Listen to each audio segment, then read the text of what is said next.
තෙරුවන් සරණයි සියලුම දෙනාට සුබෝදෑසනක් වේවා කියලා ප්‍රාර්ථනා කරන උතුම් කතරගම කන්ද ස්වාමින් වහන්සේගේ පීඨ ආශිර්වාදය සියලුම සර්ව දේවතා මණ්ඩලයේ පීඨ ආශිර්වාදය ආලෝකය ලැබිලා තමන්ගේ ජීවිතවල තිබෙනා වූ සියලු දුක් කරදර පීඩාවන් ඉවත් වෙලා යහපතම ඉෂ්ට සිද්ධ වේවා කියලා ප්‍රාර්ථනා කරන සියලුම දරුවනේ සුබ අලුත් අවුරුද්දක් වේවා සියලු දෙනාටම නිරායාසයෙන්ම සිතේ සැනසීම සුවයම ලැබේවා කියලාත් ප්‍රාර්ථනා කරනවා.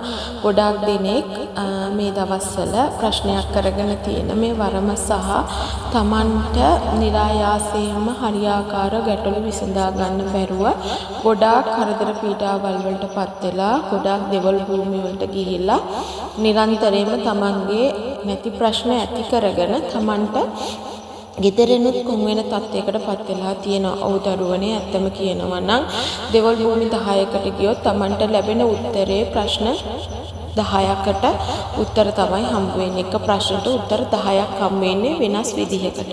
එතකොට තමන්ට කොයි උත්තරේද හරි කියලා තමන්ට තේරුම් ගත නොහැකිව තමන්ගේ මනසත් අවුල් තත්ත්වයටපත් වෙලා තමන්ට කර කියා ගන්න බැරුව අද බොහෝසේ කරදර පීඩාවල් වලට ලක් වෙලා තමයි දරු වෙන. මොකද එක තැනකින් ගියොත් කියන්නේ තමන්ගේ භූමි සීමාවට කරපු දෙයක් තියෙනවා. තව තැනකට ගියොත් කියන්නේ තමන්ගේ ඥාතීන් හිරතාවයක් තියෙනවා. තව තැනකට ගියොත් කියන්නේ තමන්ගේ ශරීරයට දීපු දෙයක් තියෙනවා. ඔය වගේ නොයෙකුත් විදිහට එක එක කතන්දර තමයි තමන්ගේ මනසට සහ තමන්ට කියන්නේ. ඉතින් එහෙම වුණාම වරම් දරුවෙක්ගේ මූලික කාලයේම තමන්ට හිතා ගන්න බෑ මොකද්ද කරන්නේ මොකද්ද මේ මට උනේ කියන තත්ත්වයටපත් වෙලා අසරණ වෙනවා.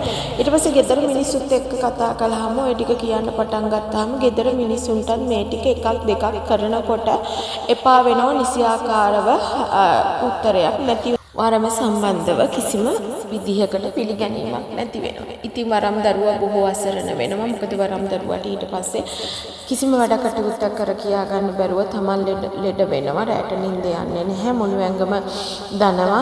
ඒ වගේම තමන්ට නිරන්තරයෙන්ම ලෙඩ දුක් ඇති වෙනවා. තමන්ට කරන කිසිම දෙයක් හරියන්නේ නැතුව වරම් දරුවා අසරණ තත්ත්වයකටපත් වෙනවා. එහෙනම් දරුවනේ අපි මුලින්ම මොකද කරන්න ඕනේ? ඇත්තම කියනවා නම් සුදුසු පරිද්දෙන් අපි නිරන්තරයෙන්ම හොයා ගන්න ඕනේ සුදුසු ගුරුවරයෙක්. මොකද සමහරක් වෙලාවට සමහරක් දරුවන්ට වරම් නැහැ.